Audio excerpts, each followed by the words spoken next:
Long ರೈಡ್ಗಳಲ್ಲಿ ಎರಡು ವಿಷಯ ತುಂಬ ಮುಖ್ಯ. ಮೊದಲನೇದಾಗಿ ನಿಮ್ಮ ಬೈಕ್ ನಡು ರಸ್ತೆಯಲ್ಲಿ ಕೈ ಕೊಡೋ ಹಾಗಿರಬಾರ್ದು. ಅದಕ್ಕಾಗಿ ಬೈಕ್ನ ತುಂಬ ಒಳ್ಳೆ ಕಂಡೀಷನ್ನಲ್ಲಿ ಇಟ್ಕೊಂಡಿರಬೇಕು. ಎರಡನೇ ರಿಸ್ಕ್ ಅಂದರೆ ಆಕ್ಸಿಡೆಂಟ್ಗಳದು. ಈ ಆಕ್ಸಿಡೆಂಟ್ ಅನ್ನೋದು ರೈಡರ್ನ ನಿಯಂತ್ರಣಕ್ಕೆ ಮೀರಿದ ವಿಷಯ. ಎಷ್ಟೇ ಎಚ್ಚರಿಕೆ ತಗೊಂಡ್ರೂ ಕೆಲವೊಂದು ಸಲ ಎಡವಟ್ಟಾಗ್ಬಿಡುತ್ತೆ. ಅಂಥ ಎಡವಟ್ಟುಗಳಾದಾಗ ತಮ್ಮನ್ನು ತಾವು ಅಪಾಯದಿಂದ ರಕ್ಷಿಸಿಕೊಳ್ಳೋದಕ್ಕೆ ರಾಯಲ್ ಇಂಡಿಯನ್ ಸದಸ್ಯರು ಒಂದಷ್ಟು ಪ್ರಿಕಾಷನ್ಸ್ ತಗೋತಾರೆ.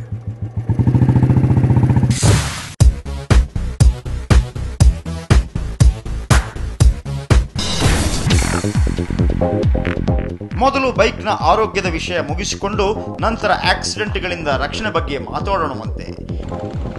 ಬುಲೆಟ್ ವಿಷಯಕ್ಕೆ ಬಂದರೆ ಹಳೆ ಬೈಕ್ಗಳ ತಾಕತ್ತಿನ ಬಗ್ಗೆ ಎರಡು ಮಾತಿಲ್ಲ.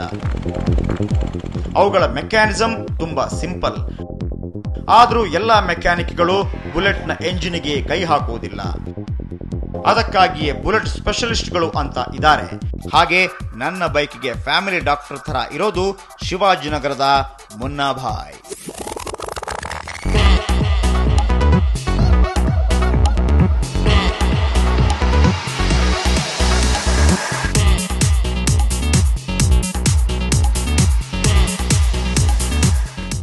ಮೂವತ್ತೈದು ವರ್ಷಗಳಿಂದ ಬುಲೆಟ್ ರಿಪೇರಿಯಲ್ಲಿ ಪಳಗಿರೋದು ಮುನ್ನಾಭಾಯ್. ನನ್ನ 38 ವರ್ಷಗಳ ಬುಲೆಟ್ನ ಆರೋಗ್ಯವನ್ನ ಹಲವು ವರ್ಷಗಳಿಂದ ಕಾಪಾಡಿಕೊಂಡು ಬರ್ತಿರೋರೇ ಇವರು ಮತ್ತು ಇವರ ಹುಡುಗ ಸಾದಿಕ್. ಬರೀ ಶಬ್ದ ಕೇಳಿಸಿಕೊಂಡೇ ಬೈಕಿನ ಇಂತಿಂತ ಜಾಗದಲ್ಲಿ ಇಂತಿಂತ ಸಮಸ್ಯೆ ಇದೆ ಅನ್ನೋದನ್ನ ಕರಾರುವಕ್ಕಾಗಿ ಗುರುತಿಸಬಲ್ಲಷ್ಟು ಪರಿಣಿತಿ.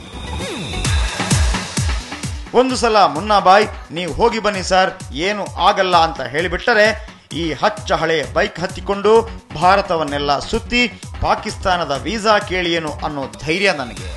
ಇವರ ಕೈಯಲ್ಲಿ ಹಂಗಂತ ಅನಿಸಿಕೊಂಡ ನಂತರ ಬೈಕಿಗೆ ಮಹಾಮಜ್ಜನ.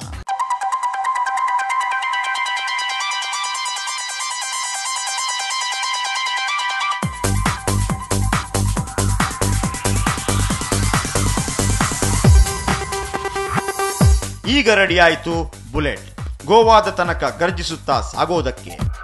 ಹೀಗೆ ನನ್ನಂಥವರು ತಮ್ಮ ನಂಬುಗೆಯ ಮೆಕ್ಯಾನಿಕ್ಗಳ ಬಳಿ ಹೋದ್ರೆ ರಾಯಲ್ ಇಂಡಿಯನ್ಸ್ ನಲ್ಲಿ ಇನ್ನೂ ಕೆಲವರಿದ್ದಾರೆ. ಬೈಕ್ನ ಮೆಕ್ಯಾನಿಸಮ್ ಅನ್ನೆಲ್ಲ ಅರಿದು ಕುಡಿದು ತಮ್ಮ ಮನೆಯನ್ನೇ ಖಾಸಗಿ ಗ್ಯಾರೇಜ್ ಮಾಡಿಕೊಂಡವರು. ಅಂಥವರ ಪೈಕಿ ಅನಿಲ್ ಕೂಡ ಒಬ್ಬ.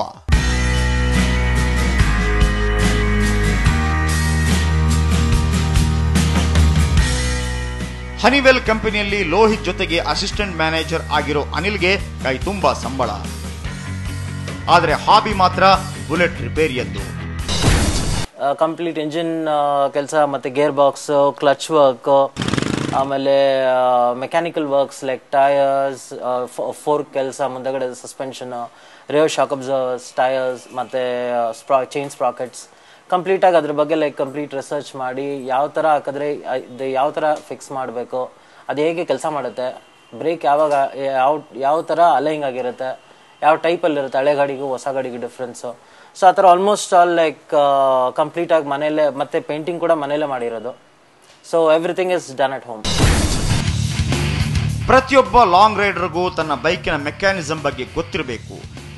ಸಣ್ಣ ಪುಟ್ಟ ಸಮಸ್ಯೆಗಳಾದರೆ ತಾನೇ ರಿಪೇರಿ ಮಾಡಿಕೊಳ್ಳುವಷ್ಟಾದರೂ ತಿಳಿದಿರಬೇಕು ಅನ್ನೋದರಲ್ಲಿ ಎರಡು ಮಾತಿಲ್ಲ. ಆದರೆ Anil is too much. Part time garage ನಡೆಸಬಹುದು ಅಂತ ನಾವೇ ತಮಾಷೆ ಮಾಡ್ತಾ ಇರ್ತೀವಿ. ಇದು ಬೈಕಿನ ಆರೋಗ್ಯದ ಮಾತಾಯಿತು. ಲಾಂಗ್ ರೈಡ್ನಲ್ಲಿ ದೊಡ್ಡ ರಿಸ್ಕ್ ಇರೋದು ಆಕ್ಸಿಡೆಂಟ್ಗಳದ್ದು. ರಾಯಲ್ ಇಂಡಿಯನ್ಸ್ ತುಂಬಾ ಒತ್ತು ಕೊಡೋದು ಸೇಫ್ ರೈಡಿಂಗ್ಗೆ. ಹುಚ್ಚಾಪಟ್ಟೆ ಸ್ಪೀಡ್ನಲ್ಲಿ ಓಡಿಸುವಂತಿಲ್ಲ ಮತ್ತು ರೈಡಿಂಗ್ ಗೇರ್ ಹಾಕಿಕೊಳ್ಳದೆ ಬೈಕ್ ಹತ್ತುವಂತಿಲ್ಲ ಅನ್ನುವಂಥ ನಿಯಮಗಳಿವೆ ಇಲ್ಲಿ. ಆ ರೈಡಿಂಗ್ ಗೇರ್ನಲ್ಲಿ ಏನೇನಿರುತ್ತೋ ನೋಡಿ. ಈ ರೈಡಿಂಗ್ ಗೇರಲ್ಲಿ ಮೇನ್ ಆಗಿ ಬಂದು ಈ ರೈಡಿಂಗ್ ಜಾಕೆಟ್, ಇದರಲ್ಲಿ ಏನೇನಿರುತ್ತೆ ಅಂದರೆ ಇದು ಸ್ಪೈನ್ ಸಪೋರ್ಟ್. ಇದು ಸೊ ಬಿದ್ದಾಗ ಬೆನ್ನಿಗೆ ಏನಾದರೂ ಹೇಟ್ ಬಿದ್ದರೆ ಇದು ಪ್ರೊಟೆಕ್ಟ್ ಮಾಡುತ್ತೆ. ಆಮೇಲೆ ಯು ಕ್ಯಾನ್ ಆಲ್ಸೋ ಸಿ ಇಲ್ಲಿ ಶೋಲ್ಡರ್ ಸಪೋರ್ಟ್ ಇದೆ. ಶೋಲ್ಡರ್ ಇಂಪ್ಯಾಕ್ಟ್ ಆಯಿತು ಅಂದರೆ ಇದು ಪ್ರೊಟೆಕ್ಟ್ ಮಾಡೋಕ್ಕೆ this is a shoulder support. ಆಮೇಲೆ ಎಲ್ಬೋ ಸಪೋರ್ಟು ಇದೆ. ಈ ಎಲ್ಬೋ ಸಪೋರ್ಟ್, ಎಲ್ಬೋ ಇಂಪ್ಯಾಕ್ಟ್ ಆದರೆ it gives you protection for the elbow impact. So these are the main things ಜಾಕೆಟಲ್ಲಿ.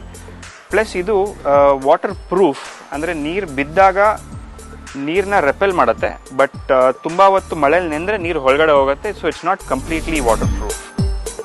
ಪ್ಲಸ್ ಹಿಂದ್ಗಡೆ ಇದು ರಿಫ್ಲೆಕ್ಟಿವ್ ಸ್ಟಿಕ್ಕರ್ಸು. ಸೊ ಹೈವೇನಲ್ಲಿ ರಾತ್ರಿ ಹೊತ್ತು ಹೋಗಬೇಕಾದ್ರೆ ಹಿಂದ್ಗಡೆ ವೆಹಿಕಲ್ ಲೈಟ್ ಬಿದ್ದಾಗ ಇದು ರಿಫ್ಲೆಕ್ಟ್ ಆಗುತ್ತೆ. So thereby giving a protection in terms of ಗಾಡಿ ಒಂದಿದೆ, ಯಾರೋ ಒಬ್ರು ಹೋಗ್ತಾ ಇದ್ದಾರೆ ಹೈವೇನಲ್ಲಿ ಅಂತ ತೋರ್ಸೋಕ್ಕೆ this will give us the indication. ಅದಾದಮೇಲೆ ಮೇನ್ ಬಂದು ಇದು ನೀ ಗಾರ್ಡ್ಸ್. ಇದು ನಾವು ನೀಗೆ ಹಾಕೊಳ್ಳೋದು. We secure the knee guards with these 4 belts. ಇದು ಬಿದ್ದಾಗ ನೀಗೆ ಅಥವಾ ಕಾಲ್ಗೆ ಶಿನ್ಗೆ ಯಾವುದಾದ್ರೂ ಹೇಟ್ ಬಿದ್ದರೆ this will protect the it will protect our knee and the shin. So ಇದು ಬಂದು ನೀ ಗಾರ್ಡ್ಸ್. ಆಮೇಲೆ ದ ನೆಕ್ಸ್ಟ್ ಥಿಂಗ್ ಬಂದು ದ ಗ್ಲೌಸ್.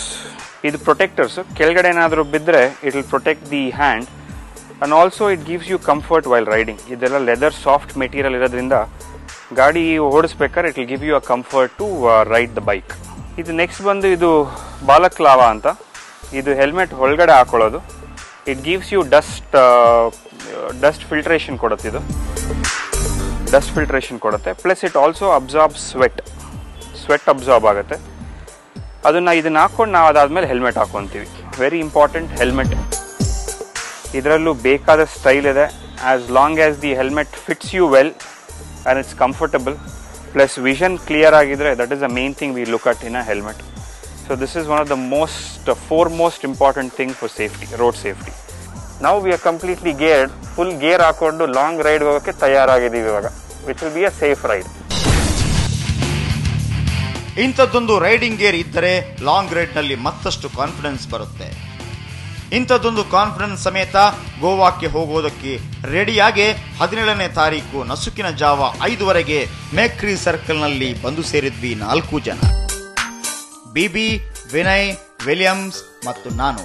ಈ ಸಾಹಸವನ್ನ ಸರಿ ಹಿಡಿಯೋದಕ್ಕೆ ನಮ್ಮ ಜೊತೆಗೆ ಬೈಕ್ನಲ್ಲಿ ಬರೋದಕ್ಕೆ ರೆಡಿಯಾಗಿದ್ದವನು ನಮ್ಮ ಕ್ಯಾಮರಾಮ್ಯಾನ್ ಸುಪ್ರೀ.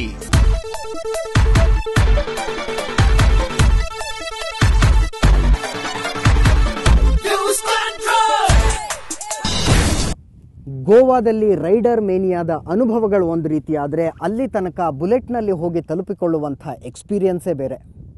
ಅದು ಲಾಂಗ್ ರೈಡಿಂಗ್ನ ಹೊಸ ಪಾಠಗಳನ್ನು ಕಲಿಸಿಕೊಡುವಂಥ ದಾರಿ. ಮೊದಲು ನುಣುಪಾದ ಹೈವೇ ಸಿಗುತ್ತೆ, ಆನಂತರ ಪರಮ ಕಚ್ಚಾ ದಾರಿ. ಅದು ಮುಗೀತು ಅನ್ನುವಷ್ಟರಲ್ಲಿ ದುರ್ಗಮವಾದ ಘಾಟ್ ಸೆಕ್ಷನ್. ಅದೆಲ್ಲದರ ಮಧ್ಯೆ ಛಕ್ ಅಂತ ಸಿಗೋ ಜೋಗದ ಸಿರಿಯ ಬೆಳಕು. ಸುರಂಗದಂಥ ಕಾಡುದಾರಿಯನ್ನು ದಾಟಿ ಪಣಜಿ ತಲುಪಿಕೊಂಡಾಗ ದೊಡ್ಡದೇನನ್ನು ಸಾಧಿಸಿದ್ವಿ ಅನ್ನುವಂಥ ಸಂಭ್ರಮ. ಅದೆಲ್ಲದರ ಬಗ್ಗೆ ನೆಕ್ಸ್ಟ್ ಎಪಿಸೋಡ್ನಲ್ಲಿ ಹೇಳ್ತೀವಿ, ಮಿಸ್ ಮಾಡ್ಕೊಳ್ದೆ ನೋಡಿ.